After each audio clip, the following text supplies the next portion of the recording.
Hello everyone, glad to see us on your channel.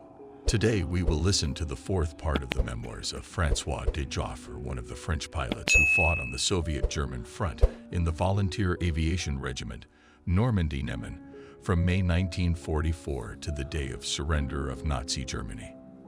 Antonovo. Today this name does not mean anything to anyone except us, the survivors of the Normandy-Neman Regiment. Antonovo is just a small village not far from the railroad that connects Kaunas with Königsberg. It stands 30 kilometers from the border with East Prussia, in the heart of a region of sands and pine forests.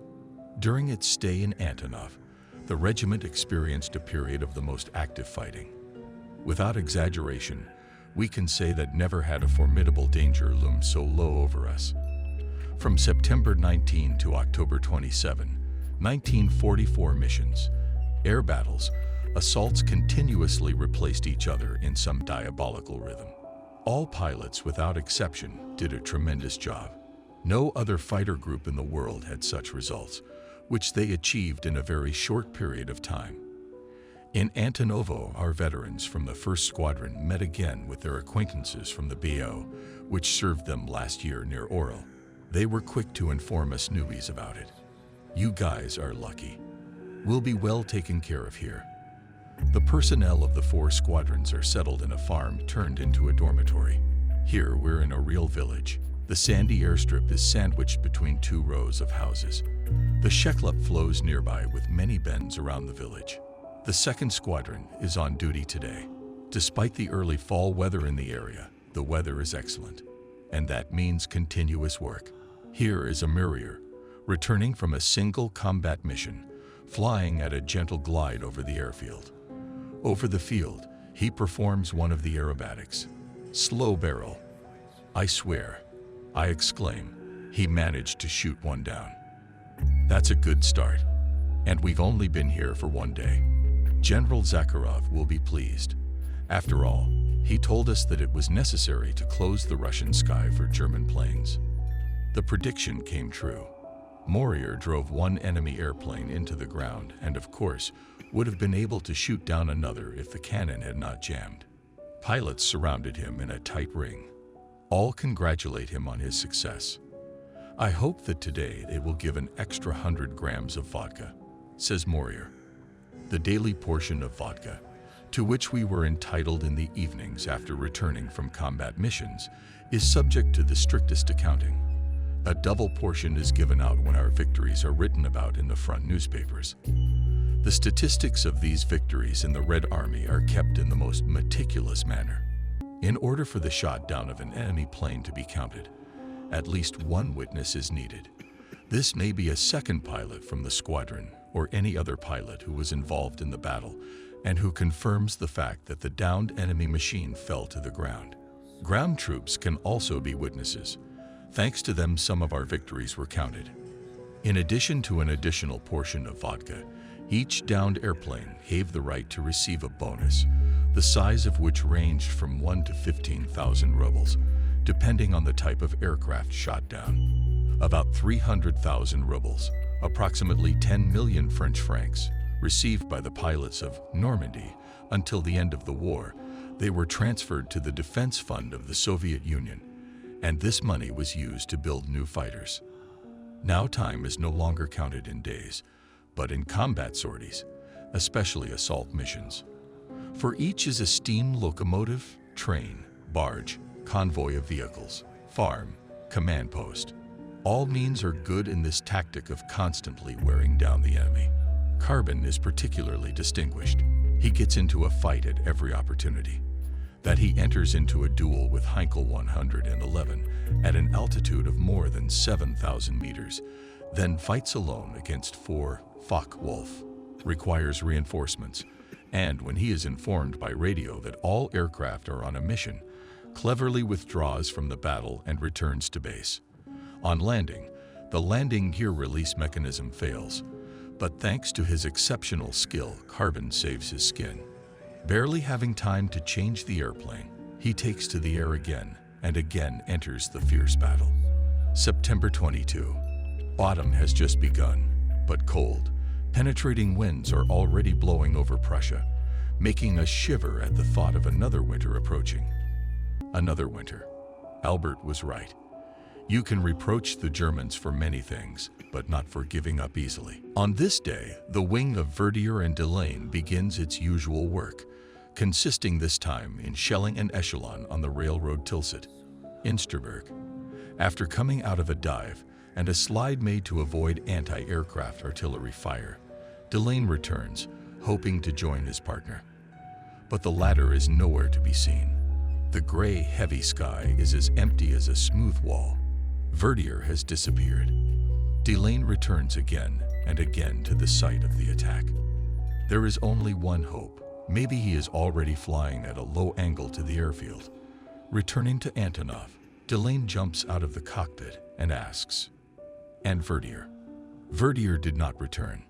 He disappeared that day, September 22, at about 7:30 in the morning, and the mystery of his disappearance will probably never be solved. The man whom Bertrand called the scientist had left behind him an unfillable void in the regiment. Until the very end of the war, we did not want to believe in his death, and even many years later we hoped for one of those incredible miracles that were so often performed during the war years and after the war, and waited for his return. We are to receive new airplanes. This news comes from Albert. Laurent, Lapoix, Caffo, Amarg, get ready. We're going to Saratov. We're going to Moscow. You'll agree that I'm not a bad leader. The faces of the selected pilots are smiling. So happy are they with the anticipation of spending one night in Moscow. The remaining ones look at them with black envy, which, however, to some extent is softened by the prospect of savory stories after their return. But disappointment awaits everyone.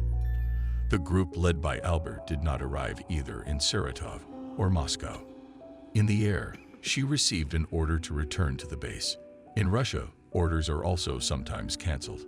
For purely personal reasons, to the great but contrived displeasure of Matris, and to the great envy of everyone, including even the regimental commander, I no longer sleep in the room prepared for us by the VO. I found a shelter in a small Lithuanian farm standing at the very edge of the airfield. In the best attic in the world, I enjoy rest, peace, quiet, and a good mug of cold milk every morning. Here I found Stefa, a beautiful Lithuanian girl who every evening calms my nerves, shaken by daily battles, by humming Russian and Lithuanian long melodies to the guitar. Every time, flying out on another mission, I fly over the farm, and my yak shakes its wings twice. This is my way of saying goodbye to the one who stands at the porch, waving the handkerchief I gave her, seeing me off on a difficult journey, from which I may never return. I particularly remember the morning of one September day. The mattress handed me an order. "Baron, we will now try to add another railroad train to our account. 3 good runs, I hope, will be enough." The mission begins with a slight wiggle of the wings over Steve's house. Visibility is excellent. The altitude is 1,000 meters, and my yak glides without any vibration, smooth as butter. Mattress's voice brings me out of my reverie. "Attention, Baron. Come closer. Let's take a look at the railroad to Insterburg." To check, I press the throttles of the machine guns and cannon, and the crackle of a short cue is heard in the air. Now we are flying over the railroad. Below, very close to us, a white column rises straight up into the sky. It is the smoke of a steam locomotive. There is no doubt about it. "Hello, Mattress." At 12 o'clock, I see the train. Mattress shakes his airplane wings, so he's seen it. We turn around and go into a slight dive. The arrow fluctuates around the 500 mark. There's the train. We descend even lower, flying parallel to the train at some distance so as not to be detected. It is necessary to catch the train by surprise. Otherwise, it can increase its speed and hide in the tunnel, or its passengers will have time to jump out of the cars. In addition, do not give anti-aircraft gunners, if they accompany the train, the opportunity to prepare for the meeting. Still in a light dive, we glide low over the ground. A 90 degrees turn, and we're over the target. Now keep your eyes on the sight. I can clearly see the silhouettes of freight and passenger cars merging in the crosshairs. In 10 seconds of flight, we are already 500 meters from the road. A slight turn to the left. This will significantly increase the sector of fire. Maneuvers over. Fire. I'm pulling the trigger. Tracer bullets flank the locomotive. It's spitting steam in all directions. That means the boiler is punctured in many places. Let's go. We're coming in from the other side. A deep turn on a glide path. With cannon and machine gun fire, I'm sweeping the whole length of the train. Incendiary bullets scatter beams of fire everywhere. Soldiers who manage to jump onto the embankment are killed by the splinters of bursting ammunition. The French, as you know, like to finish what they started. We make the third run. The whole train is engulfed in flames, but Matrice and I once again hit the locomotive. The locomotive literally falls to pieces, cut by long bursts of our 20mm guns. In the headphones you can hear the voice of Matrice. Attention, we're still coming back at a breakneck speed. Mission accomplished.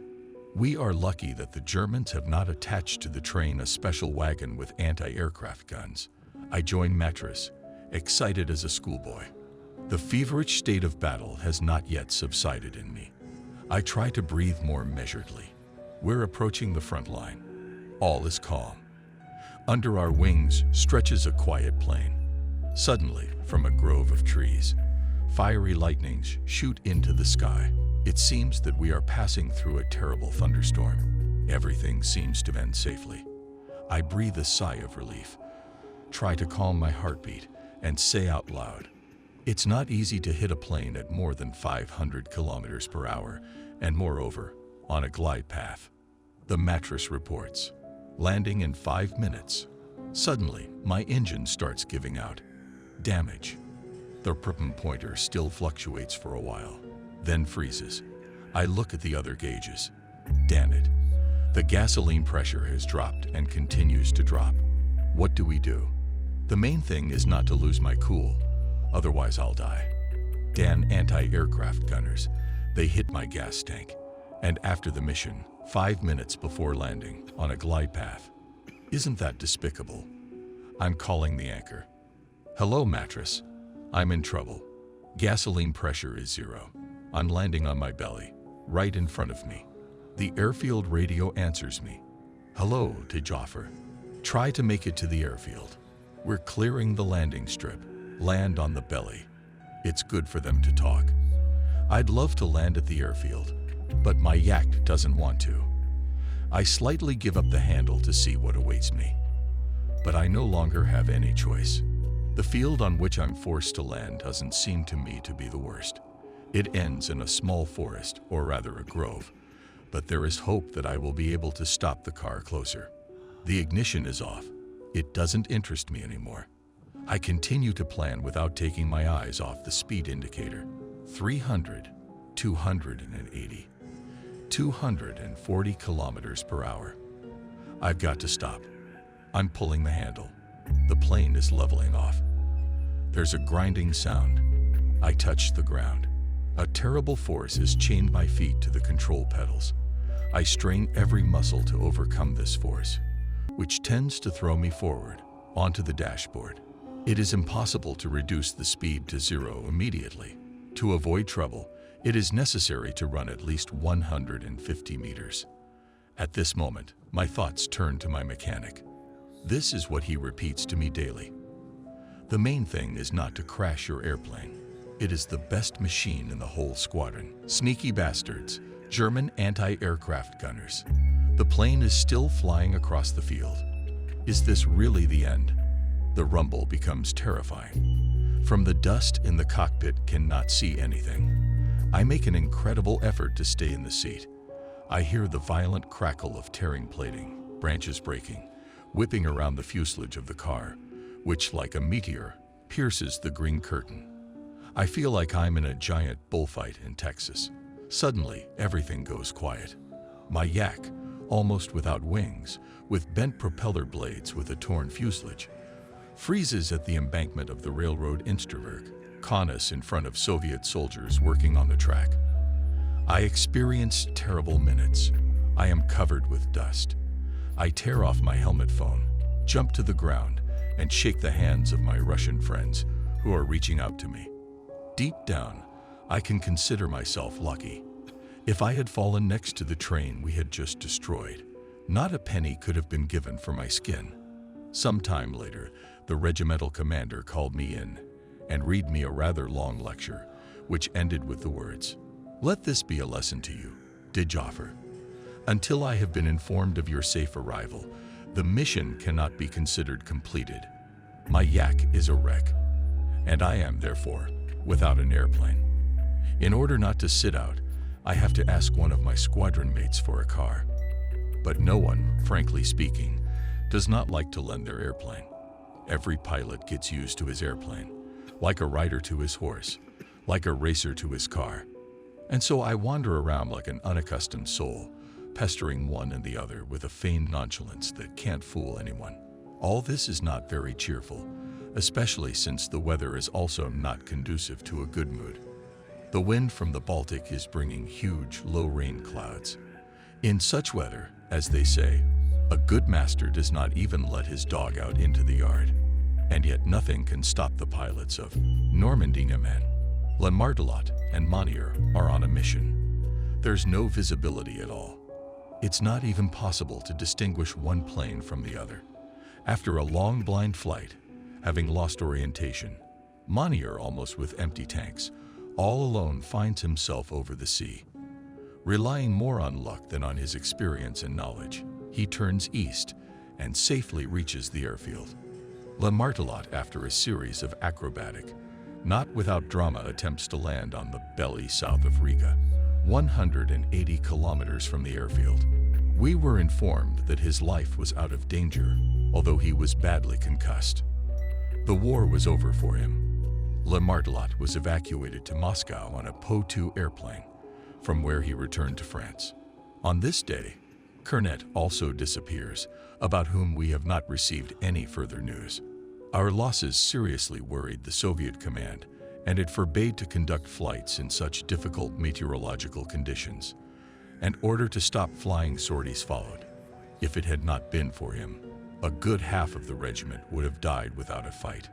To go up in bad weather on a yak, without special equipment for blind flights, without radio guidance, to drive the machine for more than an hour at a speed of over 500 kilometers per hour, engaging in a deadly game with fog, rain, sea elements, and even over Prussia. I know what it is. Fortunately, the weather soon improves. I get a new airplane, and we are transferred to the airfield in the town of Sredniki, located on the right bank of the Niemen, where the Russians are trying to break through the front and seize Memel, an important port on the Baltic Sea. The 3rd Squadron was assigned to the defense of Torij, and air battles ensued. Such intense and brutal battles we have never known. German fighters do not seem to leave the air. The radio warns nonstop. 444. In the air, Messers and Focke-Wulfs. One day, the 3rd Squadron patrolled over Torij. Visibility is terrible. Pillars of smoke from fires on the ground only complicate the situation. Circling in this blaze, I soon lose sight of Mattress. Torij is on fire. I am left alone, lost in a sky of black and purple clouds. I look down and see the bridge collapsing in an explosion. There is a sheaf of flame and a swirl of fiery stars. I feel overwhelmed by the enormity of the battle, and suddenly I notice 2 Focke-Wulfs diving at full speed at my yak. I am seized by the excitement of the battle. One of the Germans opens fire, but I am already on the turn. A line of tracer bullets passes a few meters from the fuselage of my yak, and I continue the merry-go-round in the sky above Torij, in a universe resembling a giant fire tablecloth. Suddenly, some yak rushes at my pursuer, pouring machine gun fire on him. It's our daredevil Mirzasin. He saw that I was in danger and immediately rushed to my aid. Thank you, Zizzy. I won't be in your debt. Again, the abominable weather prevents flying, but it's not terrible for the ground troops. The Red Army has broken through the front line and is rushing into the gap, and we return to Antonovo. who finds his former place in the dormitory, and who finds his attic. They talk intensely about the imminent offensive in East Prussia, and those of the pilots who already had permission to take a vacation to spend it in Paris or London declare to the regimental commander of their desire to postpone departure. They had waited too long for the finale to risk not attending it. On October 16, at 10 o'clock and 30 minutes in the morning, what we had once before experienced at Vitebsk and Orsha began again, but the artillery preparation this time lasted somewhat less. Listening to the rumble of the guns, my friend Arabarn predicted to us that the coming days would be filled with grand battles and great victories. He himself barely survived while escorting a P-2 bomber with Kazanev, who was taking photographs. In front of Arabarn were shot down and P-2 and his partner Kazanev. Kazanev, a brilliant fighter pilot who had participated in the 1940 campaign, was listed in the inventory of missing persons on that day, October 16. Iribarn, wounded in this battle, managed to land his fighter on the belly. But neither the dead we were leaving behind us nor the dangers ahead of us could stop our impulse. Everyone felt as if they were throwing themselves into the last fight. At 2 p.m., the 3rd Squadron flew a combat sortie, and having shot down one Messer and one Focke-Wulf, began a particularly glorious day in the history of the Normandy. 7 days we fought continuous air battles. Did not pass and 10 minutes after the flight, as in the air is already engaged in battle. Now all the pilots of the regiment opened their combat account. The number of victories grew rapidly. The figures speak for themselves. On October 16, the regiment, having made 100 sorties, destroyed about 30 enemy planes without losing a single one of their own. This is an unheard of success. October 17, Normandy made 109 sorties and destroyed 12 enemy aircraft. On the same day, in the midst of the offensive, we are joined by new pilots who arrived from Moscow. They are Guido, Guglov, Henry, Reverchin, Bleton, Picanot, and Monge. In honor of their arrival was arranged a good reception. 12 victories in one day. This figure immediately gave them an accurate idea of the scope and fierceness of the air battles in which the pilots participated in the Normandy. The next day, the same thing is repeated. In the air, rise 5 seconds after the signal, dive, make turns, and here is a black cross. Messer is already in the crosshairs. Finger presses the trigger. Threads of tracer bullets and shells are stretching to the enemy machine. Explosion. Smoke. The enemy plane no longer exists. The agitated heart, working at maximum capacity, gradually calms down. Slow barrel roll over the landing strip. Landing. Inspection of the machine by a mechanic. A cup of tea. A cigarette. And a new flight. A dash for the black horizon. Again clenched teeth. Again tensed muscles. That's how our combat routine goes. On October 18, 12 planes were shot down, including 5 Heinkels. I shot down one of them. On October 20, 71 sorties were made. 11 enemy planes were recorded in our asset. In general, for 4 days of the offensive, we took out more than 70 German planes. On this day, our daredevil Imon was shot down. He was found later in a serious condition. He broke his leg during an unsuccessful parachute jump. Imon and one wounded Soviet pilot hid for a long time in a shell crater. They were taken out of the battlefield by a Russian tanker, but the tank itself got into the encirclement and with difficulty made its way to its own. The battle reaches a huge heat. The Germans fight with wild fury. They protect every meter of land and leave corpses under every fence, under every bush, in every ditch. Every house is turned into a fortress. Every hole is a machine gun nest. Every clearing is mined. It is necessary to overcome 6 lines of German defense, behind which 16-year-old young men are waiting for Russian tanks, trying to shoot them at point-blank range with their famous Faust patrons. The Red Army is moving forward slowly, and at the cost of significant losses, it has to hold back the fierce counterattacks of the Germans. At night, the rumble of battle that comes from the front line is so strong that it prevents us from sleeping. Everything is burning. For 20 kilometers you can see a huge glow. The horizon is blackened. The sky is covered with a dense dark gray cloud of smoke. The wind is driving the smoke towards us. Around the airfield, within a radius of 30 kilometers, all in the glow of fires. But even in the midst of this scorcher, this frenzy, this monstrous epic, we find, nevertheless, the strength to joke when we gather in our dining room. Here is Albert, our ace. He bursts into the dining room, swearing terribly. "What has happened to you, Albert?" asks Poyet. "It is incredible, my commander. When I was on my way back to my native land, some Russian fighter jet hitched a ride on me. I paid for this pleasure with 20 minutes of fierce fighting. Unbelievable. That's what I'm telling you. And every time I managed to get away from him, he was back on my tail. He was aiming pretty accurately, I must say. I could feel his bullets tickling my heels. It was good that I had already gotten used to my yak and slipped away from him." "Stop it, Albert," Poyet quieted him. "An old warrior like you should be able to stay calm. It's good that this pilot attacked a pilot like you. This story could have ended much sadder for another. Our celebration is not over yet.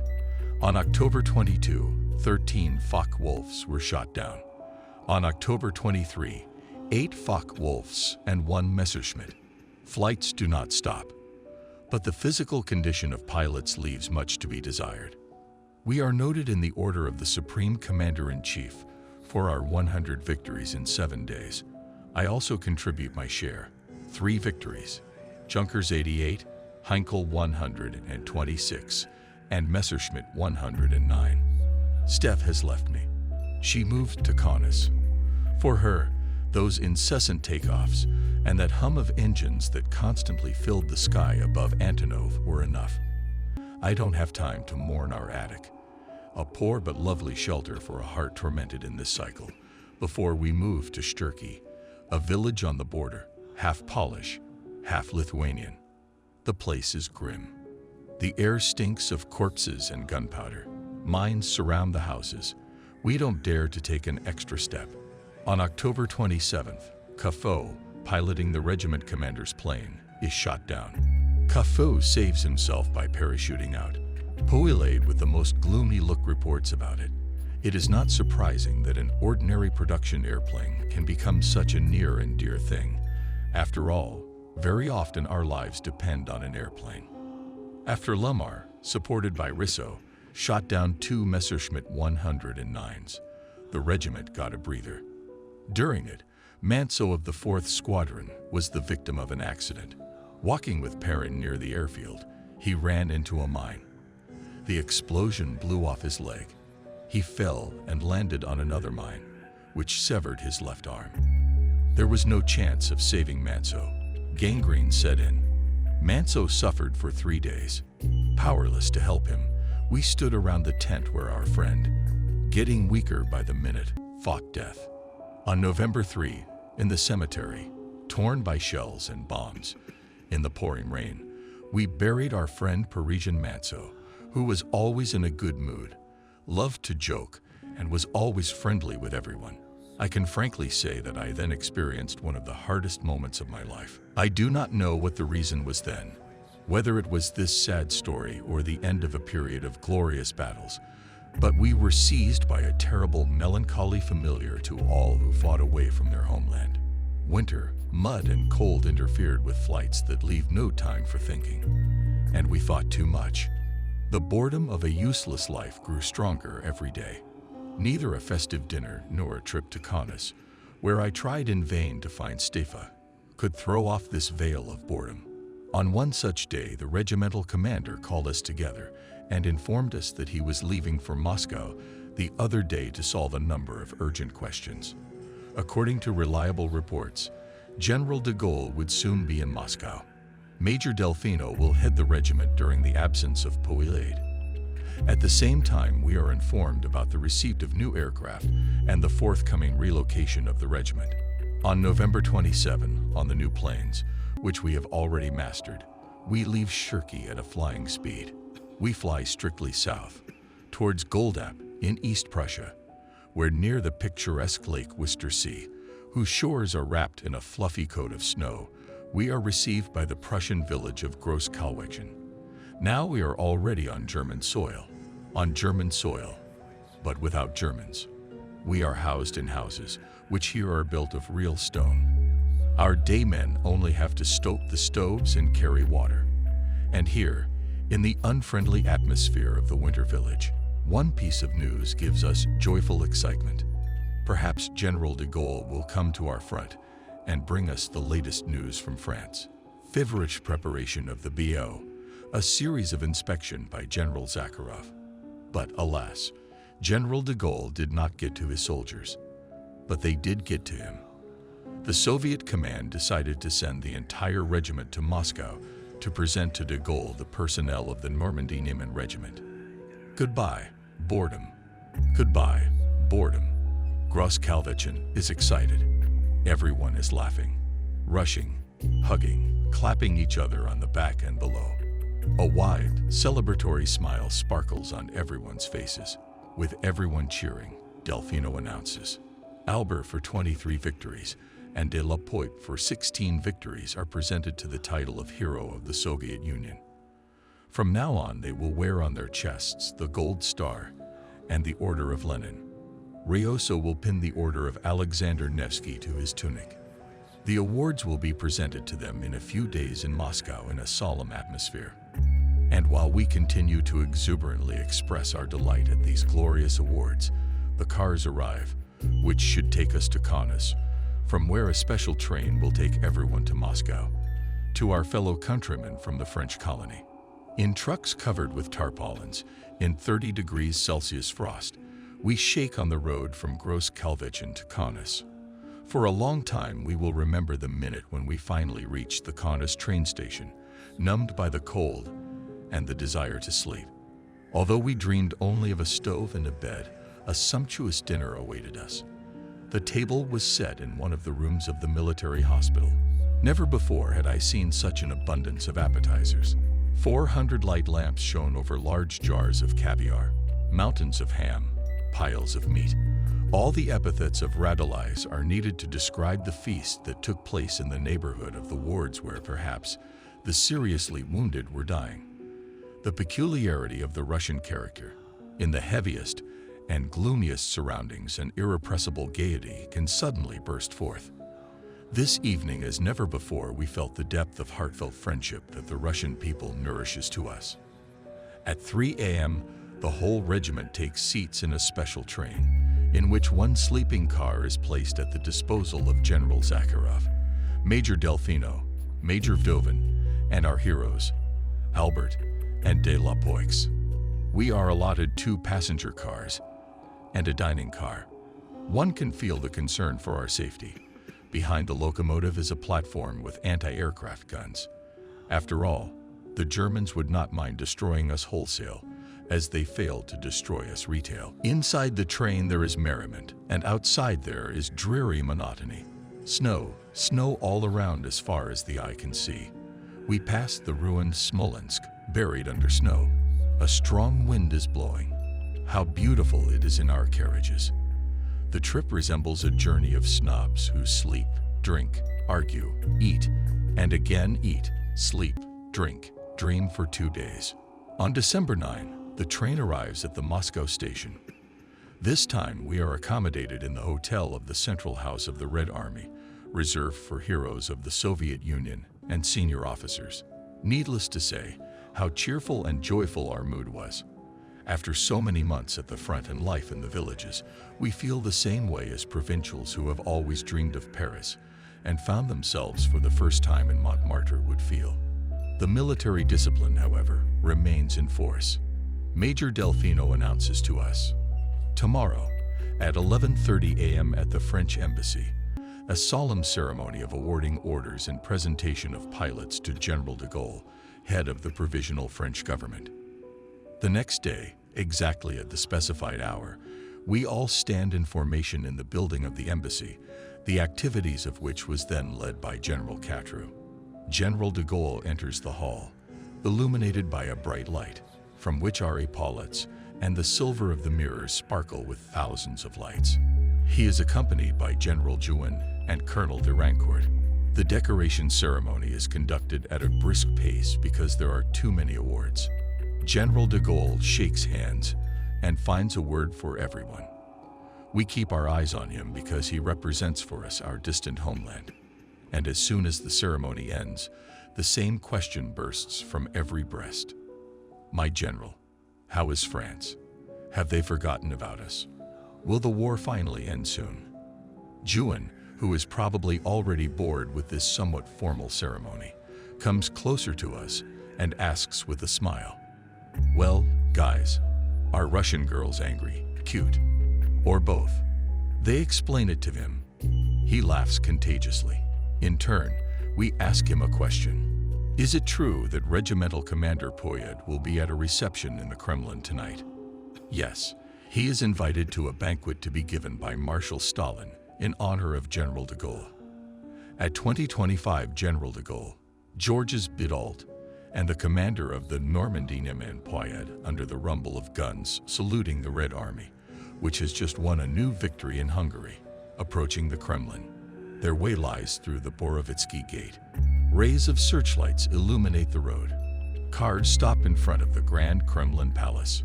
Guests are escorted into a brightly lit hall where members of the Soviet government are gathered. Exactly at 9:30, Marshal Stalin appears. His face expresses calmness and will. He has only one gold star of the hero of socialist labor on his chest, on the gold epaulets large stars. He gives the impression of a man strong and intelligent. His gestures, gait, smooth and unassuming, remind of his origin from a simple family. Under the bushy eyebrows, black eyes sparkle slyly and wickedly. He greets General de Gaulle, who introduces him to Poyet and Bidault. Poyet is embarrassed, but tries not to show any sign. Marshal Stalin cheerfully invites everyone to the table. In front of each guest, a full set of glasses and shot glasses for wine and vodka, and a variety of appetizers. Noiselessly moving waiters, offering a variety of fish dishes, smoked meats, etc. Soon the toasts begin. Stalin raises his glass to victory, to Churchill, to Roosevelt, to all the Allies. Poyet later told us that there were more than 30 toasts, followed one after another, with such speed that no one knew what he was drinking to. Finally, Stalin made a greeting in honor of the Red Army and its successes. He ended it by saying, "The striking force of our army is artillery. We must have more artillery. Artillery of different calibers, a real artillery ensemble." And he raised a glass to the health of Chief Marshal of Artillery Voronov. Voronov approached Stalin and took a glass with him. Stalin continued, pointing at Voronov. "Here is the man who commands our artillery. He crushed Nazi Germany with the fire of our guns." The French are somewhat stunned, but then Stalin raises a toast to aviation and the health of Air Chief Marshal Novikov. Then for the health of the famous aircraft designer Yakovlev. A solemn moment comes. Colonel Poyet feels his heart beating. Stalin looks directly at him and says, "I want to drink to the health of Colonel Poyet, commander of the regiment Normandy Niemen, which we hope we can soon call the division Normandy." Marshal, with a firm step with a raised glass, is heading towards Poyet. Poyet walks towards him. Marshal Stalin looks him in the eye. Then they together drain their glasses. After watching a pre-war movie, Stalin offers everyone present a taste of Russian champagne. Turning to Poyet, he says, "I love French soldiers." He then calls General Yakovlev, and between them they have a lively conversation about the combat use of aviation.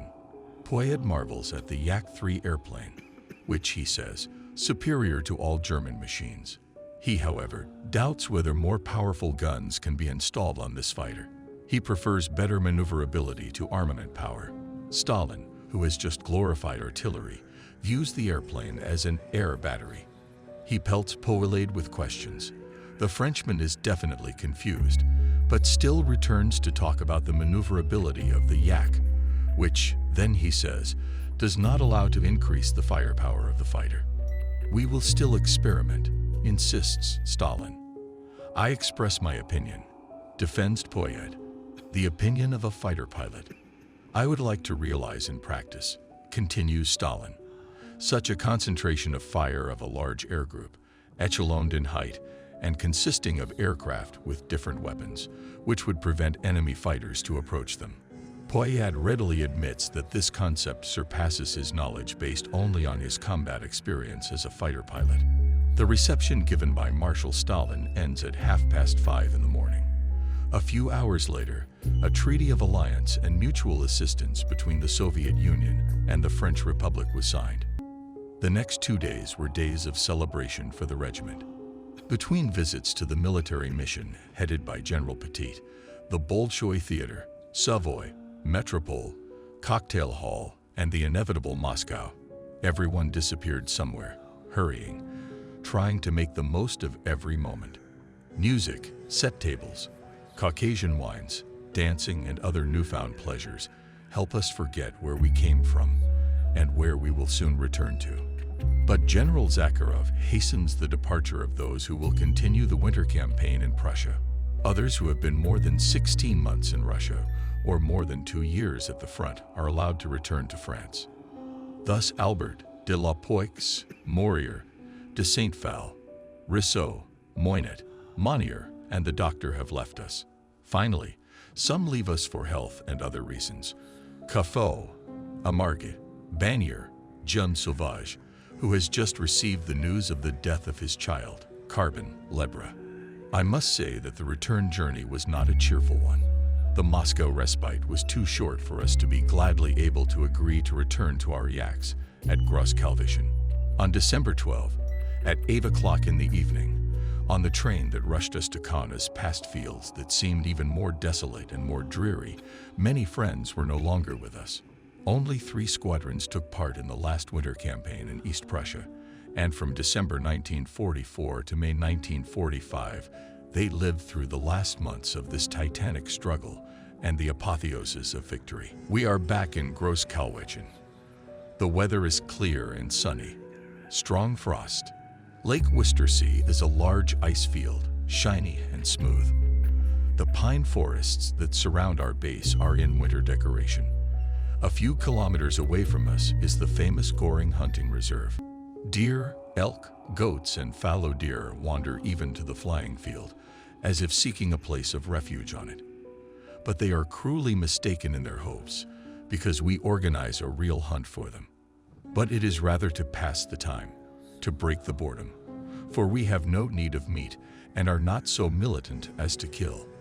Michael and I sometimes give chase to fallow deer in the forest, which covers more than 1,000 acres crossed by only 2 freeways. On the opposite side of the lake is the airfield where the 117th Air Assault Regiment is stationed. Uglov and I are frequent guests of the pilots of the regiment and very soon become friends with their commander.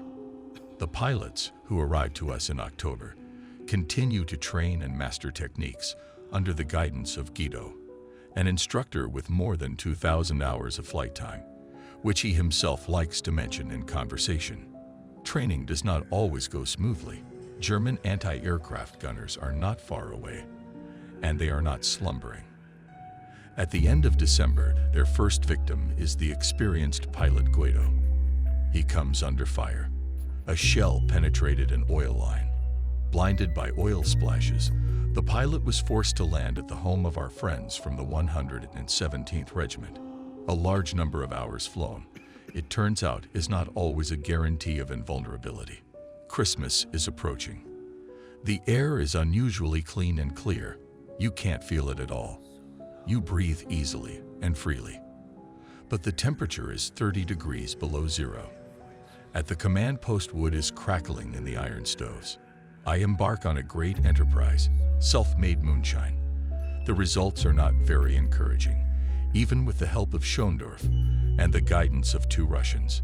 It is only after many hours of tedious work, after several days of patience and anxiety, that I finally succeed, with great difficulty, in filling a clay jug with a liquid which is quite original in color, but which has such an extraordinary strength and flavor that it leaves far behind it all the wood, or petroleum-based elixirs, which are held in high esteem by the soldiers at the front. The result breeds enthusiasm. Everyone shouts, "My commander, you try it first." From now on, the Normandy will make its own moonshine. The regimental commander holds out his glass. I fill it to the top with the product obtained in agony, and when I want to put the jug in place, it suddenly overturns, all the precious moisture poured out on the floor in front of the dazed from annoyance pilots. I no longer had the courage to resume moonshining, and I preferred to hunt hares than to sit and wait as drops of not very flavorful liquid flowed out of the coil. Christmas. Delfino invites the pilots of the 117th Regiment to share the poor meal that the BAO was able to arrange for us. The clock strikes midnight. It's snowing. You can hear the wind howling in the forest. The gusts of the storm resemble organ music. "You can't think of better weather for a Russian offensive," someone says aloud. Everyone silently agrees. The more inclement the weather, the more Russian soldiers love a surprise attack. We go to bed at dawn. Increasing anger begins to replace melancholy. Fortunately, in the following days, the sky clears, sorties are resumed, and December 30, Major Delfino calls me in a shawl to the command post. Did Joffre and shawl. Departure at 10 o'clock. Free hunting at high altitude. Sector Golda, darken M. And here we are in the clear, frosty air over Grosskalvitchen. Everything all right? Absolutely. Above us are forests and lakes, lakes and forests, nothing else. The ice-bound lakes dazzle us at every turn with the reflected rays of the bright sun. The sun hits my eyes so hard that I have to make an incredible effort not to lose sight of Shaw. He, like me, loves the frantic race. I latch onto him. Wing to wing, we continue our patrol. Everything seemed like it should have ended without any adventures, as suddenly 2 Messerschmitts drop on us from above. We are caught off guard.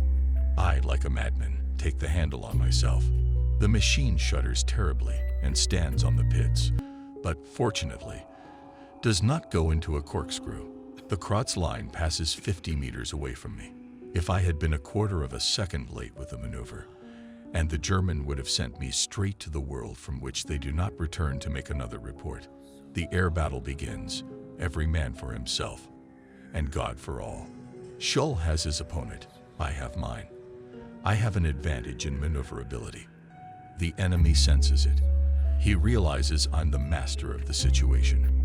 4,000 meters, 3,000 meters, we're hurtling towards the ground. All the better. The advantage of the yak must be realized. I clench my teeth tighter. Suddenly, the Messer, all white except for a black ominous cross and a hideous, spider-like swastika on the background of a red circle, comes out of the dive and flies off at a flying speed towards Golda. I try to keep up and, furious with rage, pursue him, squeezing everything I can out of the yak. The arrow shows a speed of 600 or 750 kilometers per hour. I increase the dive angle, and when it reaches about 80 degrees, I suddenly think of Bertrand, who crashed at Elytus, a victim of the colossal load that destroyed the wing. Instinctively, I take hold of the handle. It feels heavy to me, even too heavy. I pull some more, careful not to damage anything, and little by little I pick it up. The movement regains its former confidence. The nose of the airplane comes to the horizon line. The speed drops a little. What timing! I'm almost out of my mind. When in a fraction of a second consciousness fully returns to me, I see that the enemy fighter is flying near the ground, as if playing a game of leapfrog with the white treetops. The sight of the enemy machine spurs me on. Meter by meter, second by second, I approach it.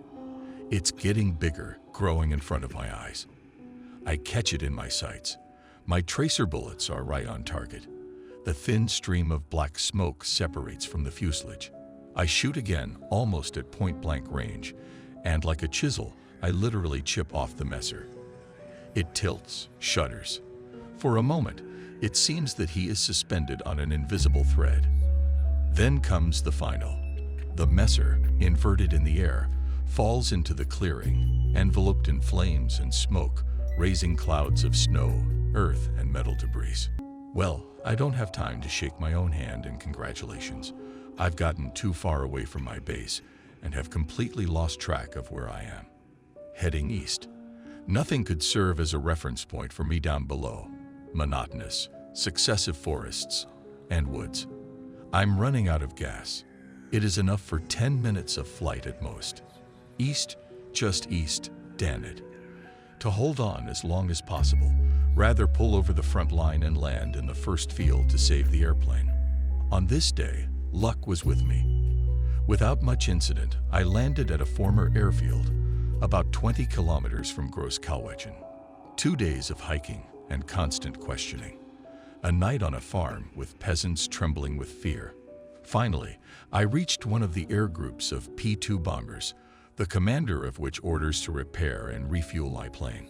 On January 2, I returned to my airfield. I was exhausted, dying of hunger and fatigue.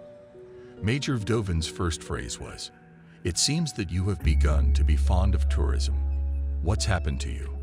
Annoyed, I can hardly contain my harsh words.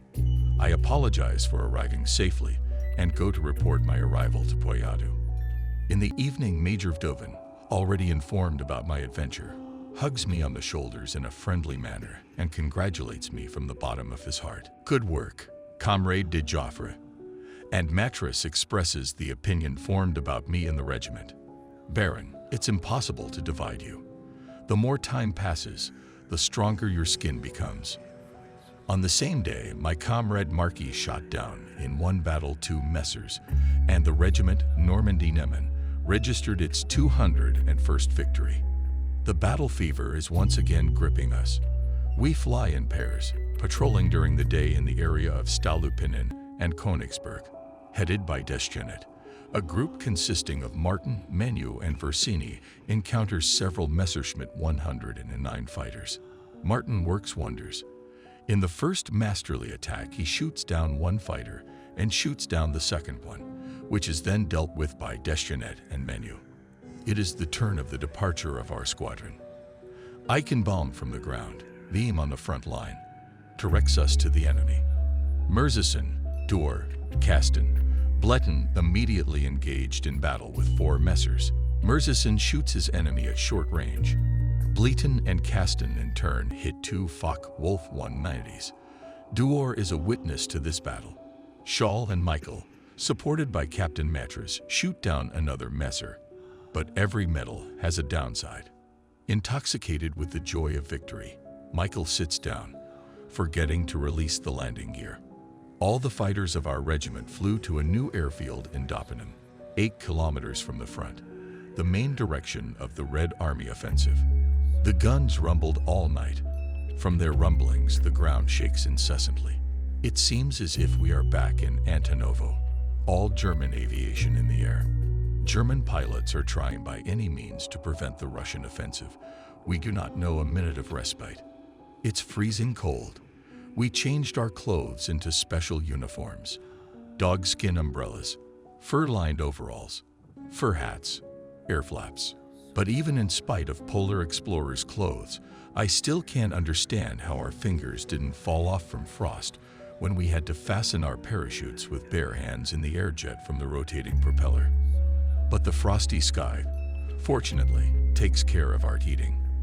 Our squadron enters the battle with 60 Focke-Wulfs 190, carrying under the fuselages of bombs weighing 500 kilograms.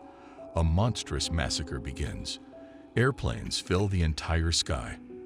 They are circling, incessantly dive, sometimes burst into flames, and leaving behind them streaks of smoke rushing down.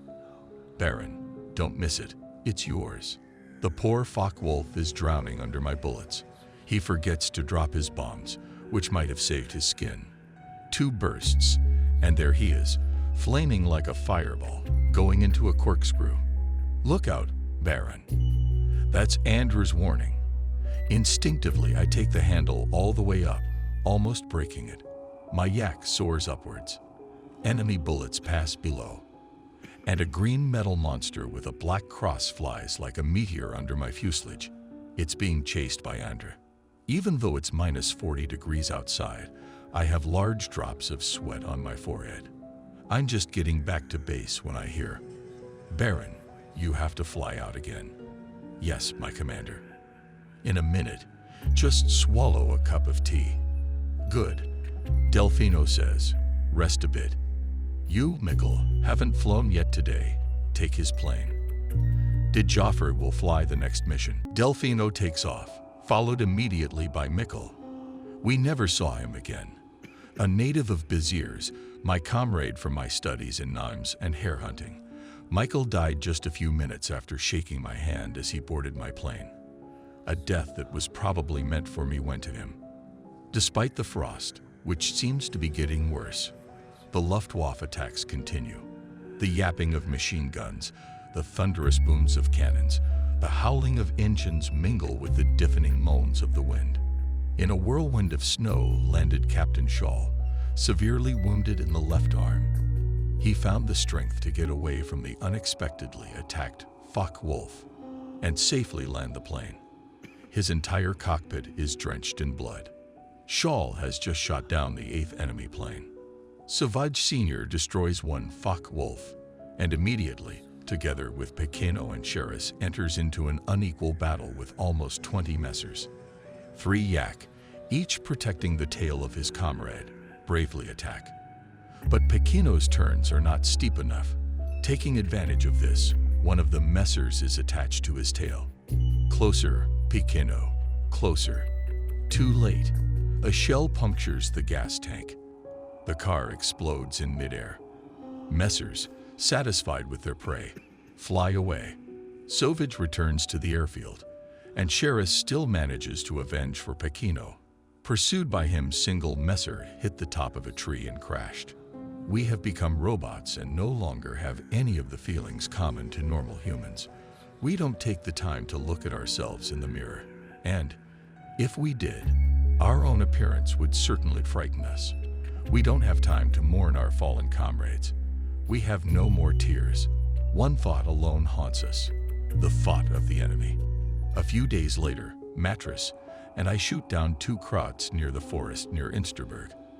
They didn't see us coming. It was a tidbit. Lined up in the tail, we confidently escorted the pair into Prussian soil, to their ancestral home. In the evening, we lost our poor Genesee. Kasten sits on the belly in the neighborhood of Namistis. During the 4 days of the offensive regiment, Normandy, Niemann destroyed 25 enemy planes, damaged 12, but we lost 3 pilots, and 7 Yaks were put out of action. Major Delfino can be proud of his regiment. He himself is involved in almost every battle. But another week of such battles, and from the regiment, will be only a memory. When we were suddenly warned of a new relocation, the Russians were already under the very Königsberg, which fell only more than 2 months after perhaps one of the fiercest battles of the entire war. Columns of German prisoners were streaming along the roads, depressed, untidy, and ragged. Toward them, towards the front, the Russian reinforcements were marching briskly and singing. We are on our way to Eschenwald, a small town about 50 kilometers from Dupenum, on the shore of the Gulf of Kurischkaf, on one of the finger-shaped peninsulas in this part of the Baltic Sea. Large herds of cows roam in the neighborhood. The udders of the animals are swollen, about to burst. The cows moo so much day and night that we have to kill many of them to get rid of the noise. Sheris was lost. Visibility was very poor. He flew over the Niemann without even noticing it and lost his bearings. Suddenly, in the distance, he saw the outline of a large city. He flies there. A hot meeting awaits him there. It was Memel, a port on the Baltic Sea, where the Germans had been blockaded for 3 months. Still, Sheris, together with Pistrak, who was on board as a passenger, manages to land safely at a neighboring airfield. The thermometer keeps showing about 30 degrees of frost. The mechanics are constantly on alert. At this temperature, they have to warm up the engines every 20 minutes. On one of these days, Mattress and I, in 15 kilometers north of Königsberg, spotted one Focke-Wulf. Pursuit at a breakneck speed, concentrated fire, and the fugitive collapses to the ground, whipping up a huge cloud of snow. On the way back, Mattress approaches me. I see him extend his arm with his thumb raised. I hear his voice over the radio. "Another one, Baron. Well done on the pairing." Before landing, as always, a slow-motion barrel roll over the airfield. "What a lucky man, Baron. Not like me," says after a while Henry in the dining room. Imagine, the three of us simultaneously attacked one wolf, the height of 500 meters. The guy, of course, defended himself like a lion. Incredibly, but he broke away on a combat roll, literally clinging to the ground with his wing. Then a real suicide fight on the turns at the very ground. He managed to slip away. He's out. Hats. January 29th. There's a thick fog over the Baltic. It is not surprising that the pilots of one of the squadrons of the 2nd Squadron, Deschades and Menu, got lost in it. Hours pass. Everyone is waiting. Deschades returns alone. We never heard from Menu again. No one could tell us what had happened to him. That same day, 2 messers visited us. Airfield anti-aircraft guns drive them away. But Major Vduven, it seems insufficient. He bursts into the command post, where we are discussing this unexpected visit. "Major Delfino, it is necessary now to get 6 airplanes in the air and storm the airfield at Gross-Kabuken, from which, undoubtedly, these 2 messers came. This is the division's order. The command is outraged that the Germans can walk freely in our skies. We're just responding. They're puffing themselves up, damn Krots." Major Delfino, not quite sure that this is necessary to do, and visibly agitated by Dovin's anger, reluctantly gives the order to storm the airfield. Today is on duty 3rd Squadron. The task, therefore, we perform. This time we have to fly across the entire peninsula, on which is located Königsberg. We pass over the Baltic, make only one approach to the airfield, pouring fire on it. The anti-aircraft guns are silent, so unexpected was our raid. But there was a moment when I was thrown into a fever, set on fire by bursts of incendiary bullets. Hangar, which, in addition to aircraft, stored a large stock of gasoline, explodes right below me. I felt as if tongues of flame were engulfing me on all sides. I already thought that my yak will split in half. It was thrown around, and I just miraculously came out of that mess alive. When I land, Lock-in counted more than 30 holes received the plane from shrapnel from the explosion of the hangar. Of the 4 fighters involved in the raid, 3 of them were pretty badly damaged. But the raid was successful. In addition to the hangar I destroyed, the Lorelon, having gone wild, sank a runabout at sea. As a reward, we are going to search for trophies in the town of Libya. Reason: to broaden our acquaintance with the country and deepen our knowledge of architecture. Objective: to take part in a trophy sharing in a newly occupied town. Libya is a charming little town. There are no wastelands, no dirt, no shacks or huts, which can be found in all other European cities. Nothing distinguishes the working-class neighborhoods from the rest of the city. Scattered everywhere are once flirtatious cottages, equipped with the latest domestic science. Or rather, they were scattered. Now everything here is broken, marred, trampled and destroyed by war. And one question haunts us all the time. How could it happen that, having such prosperity and living in such comfort, a German worker could become an ardent supporter of the war? Everywhere, under the layer of dirt and soot, prosperity and even wealth peeked through. It seemed as if a terrible natural disaster had caught the country in a period of supreme prosperity. We went from house to house, growing more and more amazed at this first German city we had discovered. Suddenly, while our amazement is still pent up, we come upon a group of French prisoners. Immediately, a very lively conversation ensues. Many of them have heard about French pilots fighting side by side with the Russians. Some of them give us interesting information. On October 29, in one Polish family, I met a pilot who saved himself by jumping out with a parachute. Maybe it's Kazanev. Bye, interrupts another. saw how a Soviet fighter with our tricolor emblem on the nose lost a wing and fell during the shelling of the railroad Zilin. Insterberg. It could be Verdier or Kernet. We literally bombard them with questions.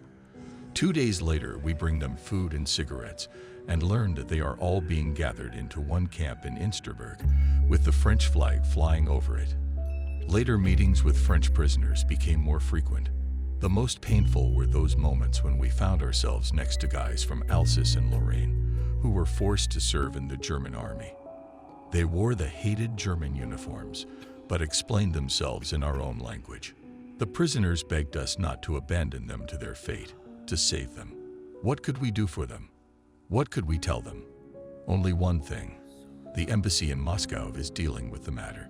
And we left, forcing ourselves not to think about this horrible picture of war, one of many we didn't want to think about.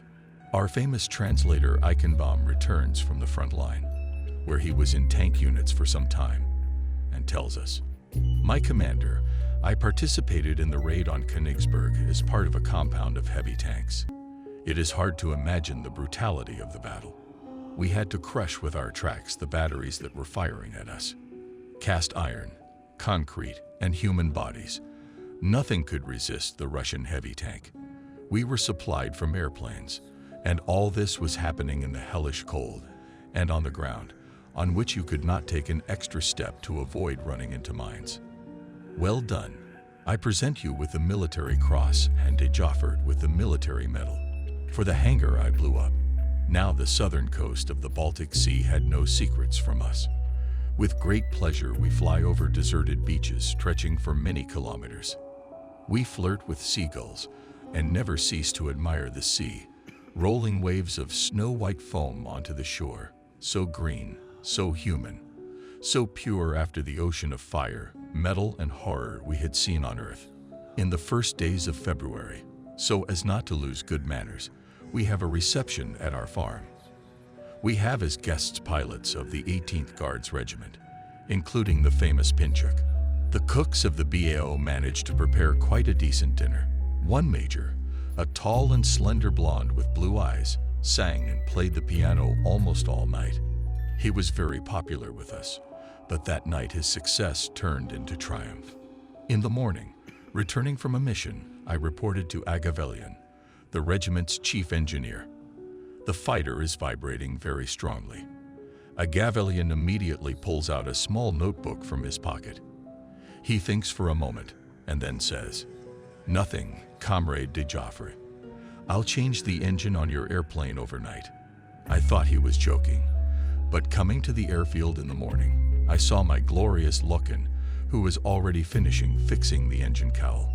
Next to the fighter on the snow, rusty from oil, were parts of the old engine. In less than one night, in high winds, unable to work with gloves on, 3 Russian mechanics had made the 1,200 horsepower motor replacement. I wish I could reach the greatness of these men, especially now that we are even closer to the front. February 5, we leave our airfield, having received the task to blockade Königsberg from the air. The 3rd Squadron should then land at Pfunden, 20 kilometers north of the Prussian capital.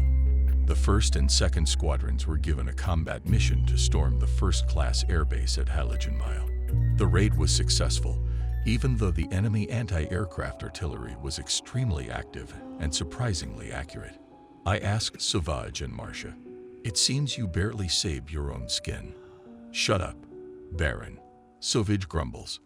"I can sovereignly say that I have never had to make such an attack on a gliding flight. By the way, we found time to help land one Focke-Wulf, which was going to land, and another plane circling over the airfield. But the anti-aircraft artillery went wild. Suddenly, he seems to catch himself, and his face stiffens. Do you know that Penvern was shot down a few minutes ago? I rushed to the command center. Andra, excited, with a pale face furrowed with wrinkles, finishes his report. "It's very simple, my commander. Together with Penvern, we were attacked by 12 Focke-Wulfs. We did our best, but Penvern couldn't get away in time. He was shot down. Dear Penvern, we avenged you within days. Mattress, Laurelin, and I shot down one Focke-Wulf in the Veluca area. However, watching how the enemy machine was falling down in flames, I felt less joy from this victory than others. After all, this death could not give us back your life. 11 days later, a new grief shook us, but I was more depressed by it than anyone else. Taking part in the battle, along with Sauvage, Luglov, and Shaw, my best friend Erebarn too much gave free rein to his fervor and his temper. 5 kilometers from Bladio, south of Königsberg, he was squeezed by 2 Focke-Wulfs, and while Erebarn took the sight of one of them, the other long machine gun burst turned the belly of his fighter. Erebarn was killed in the middle of the battle. Erebarn's death really shook me, and there are no words to express all the grief I felt when I was alone in my airplane. I could not help thinking of that corkscrew fall by which my brother in arms ended his life, honorable and noble. That same day, Major Delfino experienced difficult moments that cannot be forgotten. In the afternoon, he led a group of yaks consisting of Guido, Martin, Versini, Perrin, and Monge. West of Eylau, the yaks approached the scene of a fierce battle between the fighters of a Soviet regiment and the Messerschmitts. As our group appears in the area of the battle, 4 Messerschmitts break away from their own and attack Delfino. He warns the wingman and begins a combat turn. Literally, in 2 to 3 seconds, he manages to attach to the tail of one Messer. He shoots him down, and Guido finishes him off. Martin and Perrin also shoot down their opponents. Monge disappears from the battlefield. He does not return to us until 2 weeks later.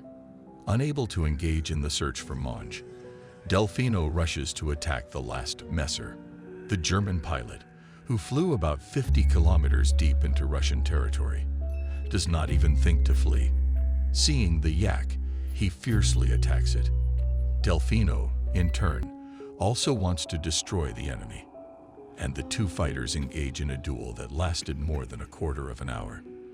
Delfino faced a very experienced pilot and felt that he would not be able to shoot down the German, maneuvering with such amazing ease. Boiling with anger, Delfino is forced to call off the fight, fearing he will run out of gasoline. Telling the story in the mess hall, he stated, "I have never yet met a pilot of such a high class." As it turned out later, Delfino had a chance to meet with one of the rare machines at that time, a fighter Messerschmitt 309 with an elliptical wing. That same day, after all the excitement, we flew south, where we were to participate in the last battles for Königsberg. Peace was very close.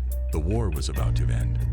In those days, the Germans began to use Focke-Wulf 190 aircraft with an extended fuselage nose and Messerschmitt 109 type G and K, new, more maneuverable and better armed high-speed fighters. The days of the fiercest fighting were coming.